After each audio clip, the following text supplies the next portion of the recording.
신약의 네 복음서는 제가 말할 필요도 없이 예수님의 공생애를 똑같이 다루고 있습니다. 예수님의 3년 동안의 공생애를 복음서 하나만 다루면 되지 왜 네 개 복음서가 다 다루냐? 그것도 조금 여러분들이 재밌게 생각할 수 있어요. 이 네 복음서 중에서 마태복음과 누가복음은 예수님의 탄생 이야기를 전한다는 점에서 조금 특징적입니다. 좀 동화처럼 아름답게 전하고 있습니다. 마태복음은 동방박사 이야기고요. 누가복음은 목자들 이야기입니다. 이 마태복음에는 조금 더 특이한 이야기가 나옵니다. 예수님 가족이 아주 어릴 때죠. 탄생한 지 얼마 되지 않아서 애굽으로 피난을 떠난다는 이야기입니다. 오늘날로 말하면 그 요셉 가족이죠. 정확하게 말하면 그 아내와 어, 처자들 예수 데리고 어, 난민 생활을 시작한 겁니다. 그들이 애굽으로 떠난 이유는 헤롯 왕이 아기 예수를 하려고 한다는 소문을 들었기 때문입니다. 요셉은 그 애굽에서 몇 년을 살았는지 우리 정확하게는 모르겠지만 좀 머물다가 헤롯이 죽자 아들 예수와 아내 데리고 젊은 부부죠. 이제 이스라엘 고국으로 돌아갈 생각을 했습니다. 만감이 교차했을 겁니다. 고대 유대인들이 크게 흉년 들었을 때 애굽으로 이주했다가 수백 년 만에 애굽을 다시 떠나서 소위 말해서 엑소더스 출애굽이죠. 해서 고향으로 돌아온다는 모세 오경의 전반적인 내용과 압축되어 있지만 맥을 같이 합니다. 요셉은 어디 자리를 잡을지 처음에 심사숙고했겠죠. 원래 계획은 당연히 예루살렘이나 그 인근에 있는 베들레헴이었습니다. 그곳 지역을 가리켜서 유대라고 부릅니다. 오늘 설교 본문인 마태복음 2장 22절에 따르면 헤롯의 아들인 아킬레오가 이게 다 세계 고대사에 나오는 인물들이에요. 대를 이어서 유대의 왕 노릇을 한다는 소식을 듣고 자기 가족에게 위험이 닥칠지 모른다는 생각이 들어서 그 밑이 아니라 위로 좀 멀리 떨어진 갈릴리 지방으로 갔습니다. 대한민국 지도로 본다면 유대 지역은 경상도라고 한다면 이 갈릴리는 경기도쯤 됩니다. 예루살렘에 있는 유대의 모든 정치 권력과 종교 권력이 집중돼 있었습니다. 갈릴리는 변방에 속합니다.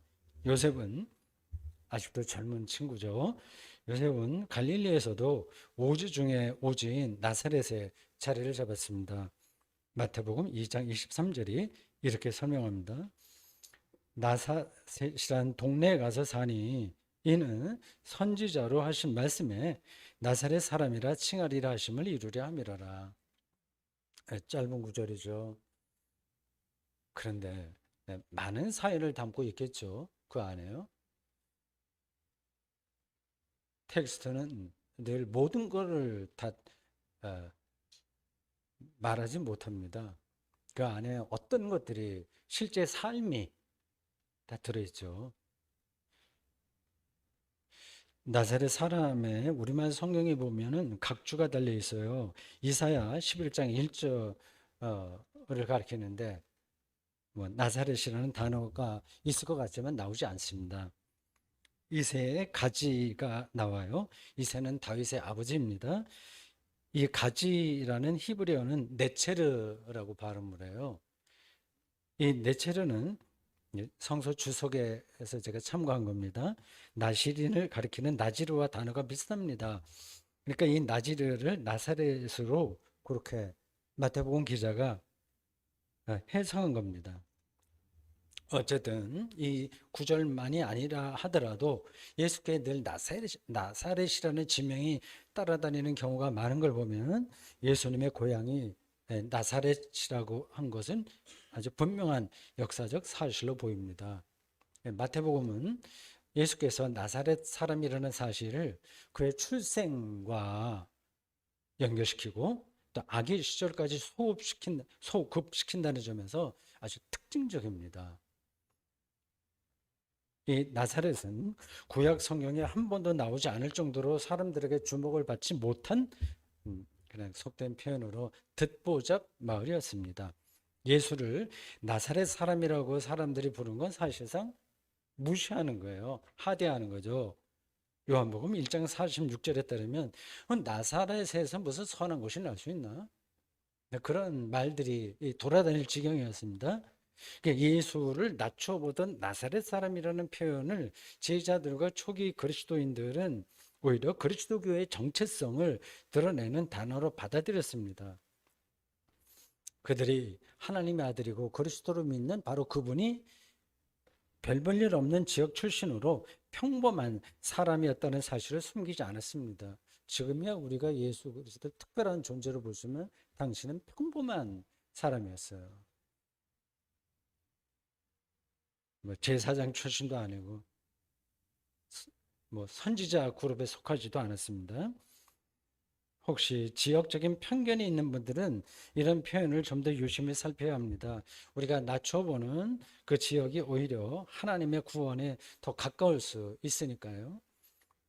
예수께서는 심지어 먹기를 탐하고 포도주를 즐기는 사람이고 세리와 죄인의 친구다. 누가복음 7장 34절 그런 비난도 받았습니다. 이런 비난은 언제나 여러 경우에 많이 나타나요. 비난을 예수 당시는 물론이고 제자들과 초기 그리스도인들 역시 부끄럽다고 생각하지 않았습니다. 어느 지역 출신이냐, 명문대 출신이냐, 종교적 교양이 있냐, 강남 사람이냐, 촌 사람이냐 하는 것은 구원의 조건이 아니라고 하는 사실을 알고 있었기 때문입니다. 우리는 나사렛이라는 이 단어가 암시하는 초라하거나 평범한 삶의 환경을 벗어나려고 끊임없이 노력합니다. 그게 뭔지 제가 일일이 설명하지 않아도 아실 겁니다. 그냥 간단하게 교회를 예로 들면 그렇습니다. 아무도 눈여겨보지 않는 작은 교회에 다니는 사람들은 자기가 어떤 교회 다닌다고 하는 것 별로 그렇게 자랑스러우지 않습니다. 반면에 대형 교회에 다니는 분들은 그 사실을 은근히 이제 자부심을 느낍니다. 모두가 그런 건 아니지만 목사들을 포함해서 작은 교회를 벗어나려는 욕망이 우리에게 아주 강력하게 거의 처절하게 작동합니다.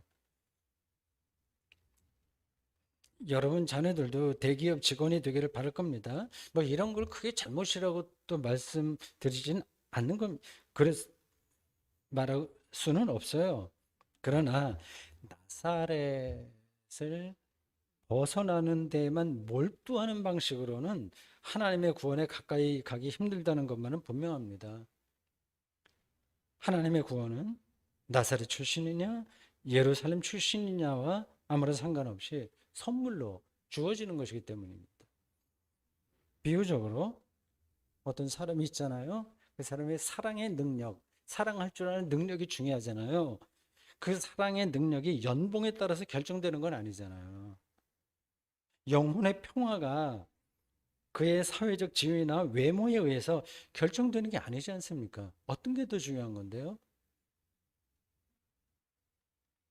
말은 이렇게 할 수 있지만 실제로 세상은 이렇게 돌아가지 않으니까 우리 그리스도인들이 현실 삶에서 힘들어 하긴 합니다. 그래서 계속 갈등을 느낍니다. 저는 일전에 대구 성서 아카데미 사이트에 다비아 샘터교회 초대의 글을 쓰면서 개인적인 이야기를 잠시 했습니다. 문득 어떤 생각이 들어서 그렇게 표현했어요. 여러분들이 꼼꼼하게 읽어보신 분들은 기억하실지 모르겠습니다. 제 나이 70살은 영혼이 더 순수해지기 시작하는 나이라고 얘기했습니다. 제가 뭐 천사가 된다는 얘기가 아니라 하나도 뭐 부끄러운 게 없는 그런 상태가 된다는 뜻이 아닙니다. 두 가지 뜻이 있습니다. 하나는 죽음을 실제로 준비할 수 있게 되었다는 겁니다. 다른 하나는 나 자신의 잘못과 부끄러움을 억지로 감추려고 하지 않게 됐습니다. 이미 그렇게 완성됐다는 게 아니에요. 이제 시작입니다. 여전히 갈 길은 멉니다. 그래도 조금이나마 그런 방향으로 돌아설 수 있는 나이가 아주 일찌감치 영적으로 성숙한 사람들은 모르지만 우리처럼 평범한 사람들은 70살이 돼야 조금씩 그게 보이지 않나 그런 생각이 드는 거예요. 이건 저의 인생 철학에서 온 게 아닙니다. 저에게 철학이 있어봐야 뭐 얼마나 있겠습니까? 세상 경험이 있어봐야 제가 또 얼마나 있겠습니까? 네, 20살에 신학대학 들어가서 여태까지 그냥 그 교회 생활만 하고 성경과 신학 공부만 했으니까 뭐 인생 철학이라고 하는 건 없어요. 다만 하나님 앞에 선다는 거 코람되어 그러한 영성에서 이렇게 70살 뭐 운운하면서 그렇게 말씀드린 겁니다. 하나님 앞에 서기만 한다면 이게 그렇게 간단한 문제가 아닌데 서기만 한다면 아무리 버티기 힘든 자리에 떨어져도 죽음과 비슷한 상태라고 하더라도 그분이 함께 하신다는 사실을 어느 정도 경험했기 때문입니다. 무슨 말인가요? 자랑스럽다거나 부끄럽다는 것이 영혼 구원에서 핵심이 아니라는 뜻입니다. 가장 저주스럽고 가장 비참했던 십자가 운명에 떨어진 예수 그리스도를 하나님의 아들로 받아들이는 사람이라면 이 사실을 모두 인정할 겁니다. 저는 여러분이 별로 내세울 게 없는 나사렛 사람으로 살아도 하나님의 참된 평화와 사랑의 능력에 가까이 다가간 사람으로 살기를 바랍니다. 저도 그렇게 살려고 일단 최선은 다합니다. 그렇게 살 수 있어요. 그것이 우리의 삶의 궁극적 목표입니다. 예수님이 나사렛 사람이라는 오늘 본문의 진술에서 저는 조금 더 중요한 사실을 발견했습니다. 이 사실을 이 구절을 기록한 마태복음 기자가 생각했을지 아닐지는 모르지만요. 나사렛은 구체적인 지명이에요. 그곳에 땅이 있습니다. 아시겠어요? 그곳에 땅이 있습니다. 나사렛에 나무도 있고 꽃도 있습니다. 산도 있고 시냇물도 있고 나비와 벌이 날아다녔습니다. 나사렛이라고 하는 지명을 들으면 그런 것들이 상상이 되어야 합니다. 지금 우리가 사는 이 땅에서 보는 모든 것들을 예수께서도 보았다는 뜻입니다. 그가 본 거를 우리도 보고 있습니다. 예수께서는 우리와 똑같이 나사렛 땅에 두 발을 딛고 살았습니다. 그가 바로 하나님의 아들이고 감히 우리가 그렇게 고백하고 우리의 그리스도라고 하는 사실이 정말 놀랍지 않습니까? 저는 예수께서 나사렛 땅에 살면서 경험했던 것들을 똑같이 경험하고 싶습니다. 또 지금까지 그렇게 경험하면서 살아왔다고 자부하긴 합니다. 그가 두 발을 딛고 살았던 땅을 실질적으로 경험하려고 노력하는 겁니다. 여러분도 아마 그런 마음으로 종종 산책하시겠죠? 산책만이 아니라 땅에 대한 경험은 무한하게 많습니다. 무한하게 깊습니다. 돈이 많다고 해서 많이 경험하는 것도 아니고 돈이 부족하다고 해서 적게 경험하는 것도 아니에요. 준비만 되면 그런 조건하고 아무 상관없이 땅을 아주 심층적으로 경험할 수 있습니다. 우리의 인생이 이거 너무 짧은데 하는 생각이 들 정도로 그 안으로 들어갈 수 있어요. 거기서 매 순간을 생명 충만하게 살아갈 수 있겠죠. 그래서 예수께서 하늘의 새와 들의 백합화를 공중의 새와 들의 백합화를 보라고 말씀하신 건 아니는지요? 이런 땅에서 산다는 경험이 없거나 다 살긴 살지만 그걸 경험하는 거고 그냥 사는 거는 이건 천지차이입니다. 그 없거나 빈약하면 별로 중요하지 않은 일에 과도하게 신경을 쓰게 됩니다. 아닌가요? 예수께서 살았던 그 땅을 제가 어떻게 경험하는지를 두 가지로 설명하겠습니다. 하나는 아침 식탁입니다. 남향 창문, 제 서재는 동창이 있는데 서재는 남창이 있어요. 식탁 앞에 앉습니다. 그 창문 밖 바로 가장 가까운 곳에 우리 와보신 분들은 아시겠지만 나중에 초대하겠습니다. 벚나무 한 그루가 있습니다. 지금은 앙상한 가지만 남았습니다. 봄이 되면 거기서 화산 벚꽃이 피겠죠. 그걸 미리 볼 수도 있어요. 상상력이 있다면. 그 가지에 새들이 종종 날아와 앉습니다. 제가 아내에게 봐라 또 왔네 봐라 이렇게 얘기합니다.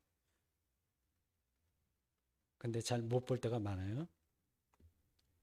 잘 안 보여서 자꾸만 찾습니다. 빵과 커피와 과일을 먹으면서 그 광경에 빠져듭니다. 이 땅에 생명이 풍성하다는 사실을 절감합니다.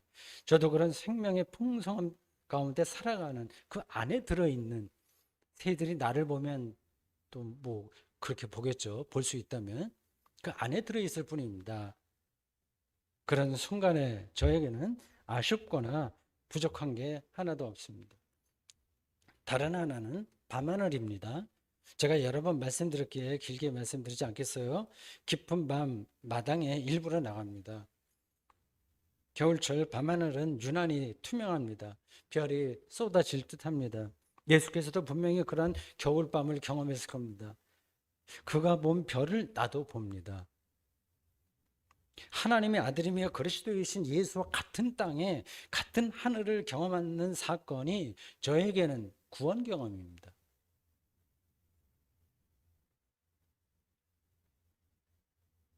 그러한 자연 경험은 굳이 그리스도교 신앙이 아니라고 하더라도 뭐 얼마든지 가능한 거 아니냐. 그렇게 반문할 수 있어요. 물론 그렇습니다. 예수 믿지 않아도 남편을 사랑할 수 있고 아내를 사랑하고 친구들과 재미있게 지낼 수 있고 여행도 다닐 수 있습니다. 그리스도교 신앙과 직접 관련이 없는 듯이 보이는 일들은 많습니다. 교회 밖에 있는 사람들의 그런 경험을, 그러니까 삶의 경험을 무시할 필요는 없습니다. 다만 우리는 그 모든 일상적 경험을 예수 그리스도 안에서 받아들이는 사람들입니다. 비유적으로 이렇게 설명해도 되겠죠. 고급스러운 식당에 갔다고 생각합시다. 맛난 음식을 먹는 즐거움은 멋진 일입니다. 제가 보기에 음식 자체보다 그리고 레스토랑 분위기보다 더 중요한 건 누구와 가느냐입니다. 사업 파트너와 가는 것하고 가족하고 가는 건 다른 거죠. 예수와 같이 간다고 생각해 보십시오. 일상에 그렇게 예수가 비밀한 방식, 은폐 방식으로 거기 함께 한다는 걸 느낀다고 생각해 보십시오. 하나님 나라에 관한 예수님의 이야기를 들으면서 함께 밥을 먹는다고 상상해 보십시오. 밥 먹는 행위가 완전히 다른 차원으로 들어갑니다. 저는 그런 자리가 주어진다면 예수께 이렇게 묻고 싶습니다. 옆에 있다면요. 그 젊은 나이에 죽었는데 그 죽음의 두려움을 어떻게 극복하셨냐? 그 실제로 극복할 수 있었냐? 그렇게 묻고 싶어요. 예수께서 아마 웃으시면서 대답해 주실 수도 있고, 아이고, 당신도 닥쳐보면 알아. 그 당해보면 알아. 그렇게 말씀하실지 모르죠.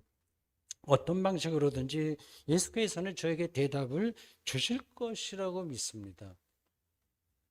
그런 답을 늘이라기보다 제가 신앙이 대단한 것처럼 말씀드리는 것 같아서 미안한데 그런 대답을 경험하고 종종 하니까 그 경험을 여러분들에게 좀 설명하다 보니까 내가 대단한 것처럼 얘기에 대해서 조금 죄송하긴 합니다.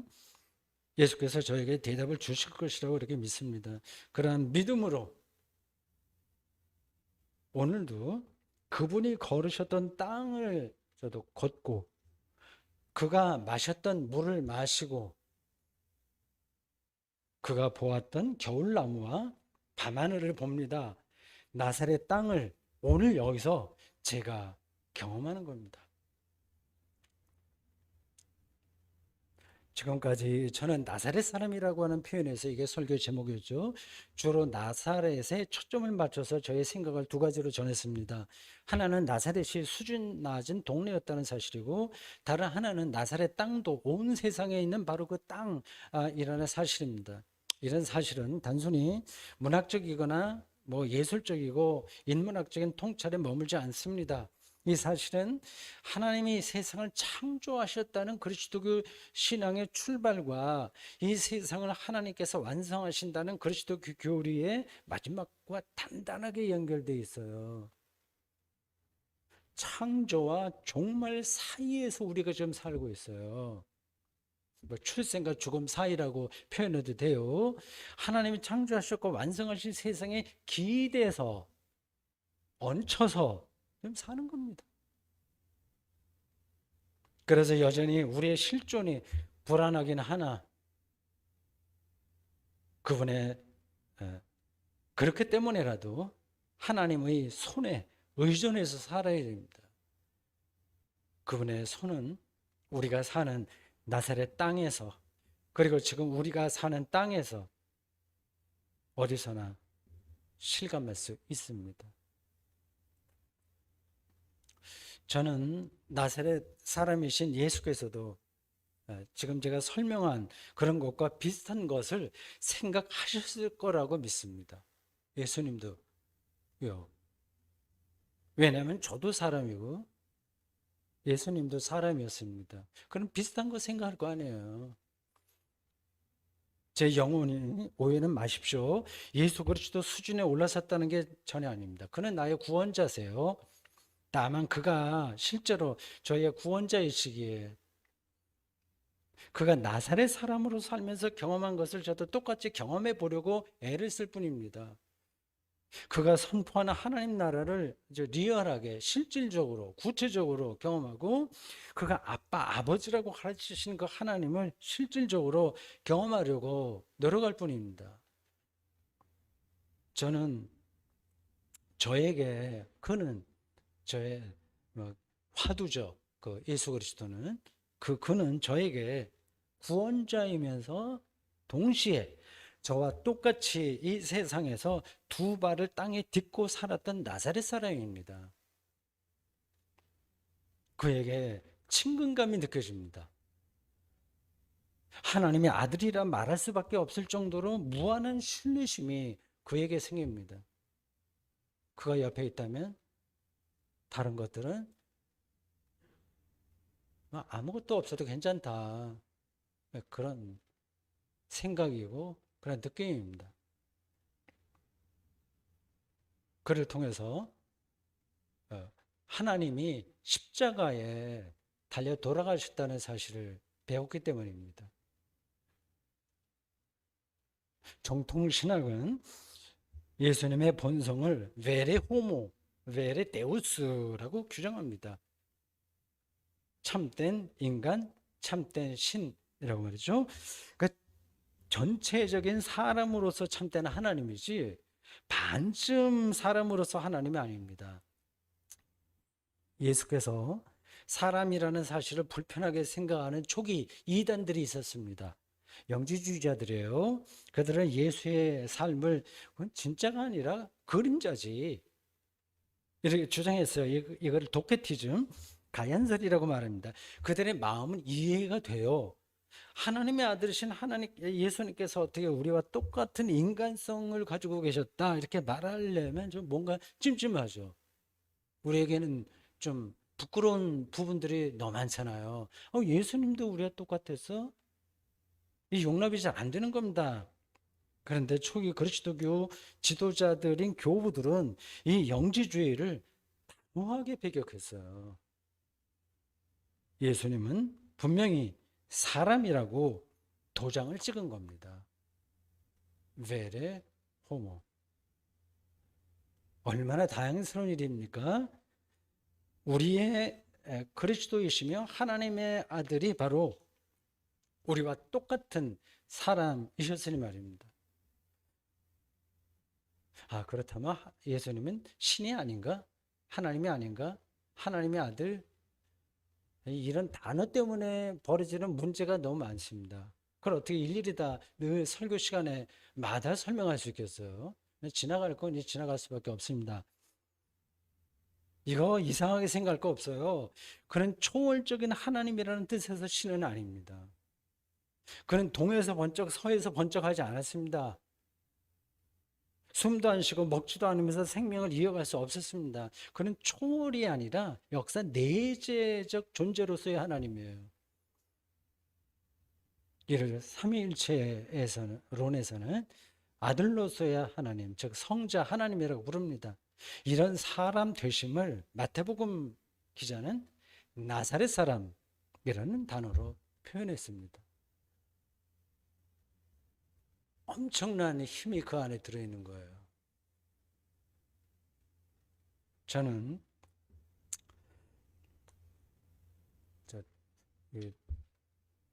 여기서 첫 번 예배 드리는데 설교 시간이 너무 하다 보니까 길어지는 것 같은데 좀 줄여야 되겠습니다. 예. 저 벽에 시계가 하나 있으면 제가 잘 보고 확인할 텐데 설교하다 보면 자기 어떤 세계에 빠져들어서 시간 가는 줄 모르게 돼요.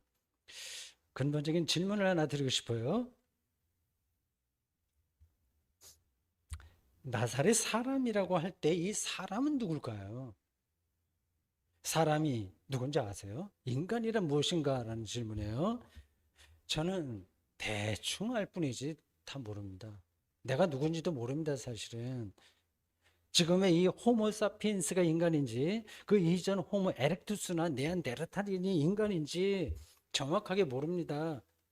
아무개라는 어떤 사람이 어머니 뱃속에 있다가 태어나서 자라서 어른이 되어 늙어 죽습니다. 어느 순간에 그가 그 사람이에요. 청년일 때요, 늙었을 때요, 아기였을 때요, 어머니 뱃속에서 배아 상태에 있을 때가 그입니까?